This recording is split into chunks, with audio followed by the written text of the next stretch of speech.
Magandang buhay mga mawe! For today's video nga ay nagbawas nga lang pala ako ng labahin ko mga mawe at inuna ko nga lang pala itong mga uniform ng Junakis ko. Pagkatapos ko nga maglaba ay nagligpit nga ako dito sa aking kusina at nag-urong nga ako ng mga nakatambak kong hugasin. Tulog nga dyan yung baby ko kaya naman habang tulog nga siya ay sinasamantala ko nga itong aking gawaing bahay. Kapag talaga may toddler tayo ay kailangan talaga natin ng time management para nga magampanan natin yung mga aasikasuhin natin dito sa bahay at matapos natin yung ating gawain. Minsan nga sa dami nga ng gawain natin dito sa bahay ay hindi nga natin matapos-tapos. Dahil yung trabaho nga natin dito sa bahay sa araw-araw ay hindi nga nauubos. Naman saludo ako sa mga timbahay dahil lahat kinakaya natin. Kaya naman sa mga nagsasabi na masarap ang buhay mo dahil nasa bahay ka lang at nakatunganga at walang ginagawa, bakit di mo kaya subukan? At saka mo sabihin sa akin na masarap at madali lang, haha, charot.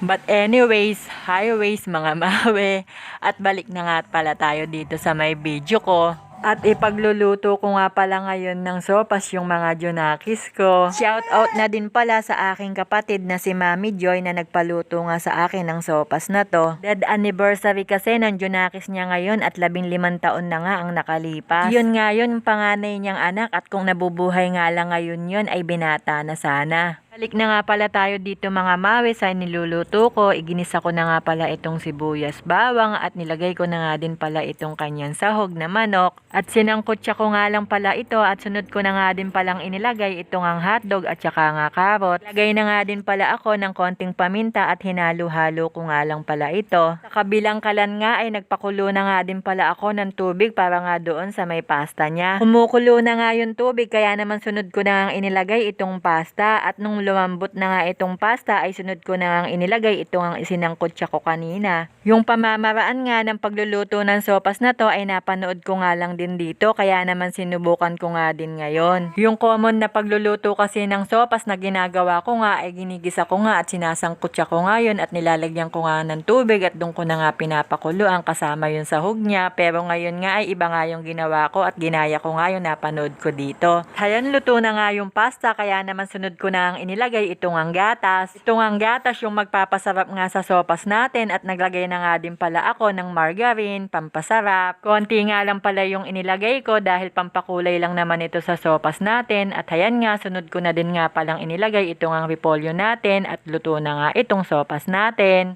At sakto nga, nauwian na din pala ng mga Junakis ko kaya naman may merienda na sila pag uwi. Tara mga mawe, merienda po tayo. Thank you Lord sa blessing. Maraming salamat po sa panonood. Yun lang.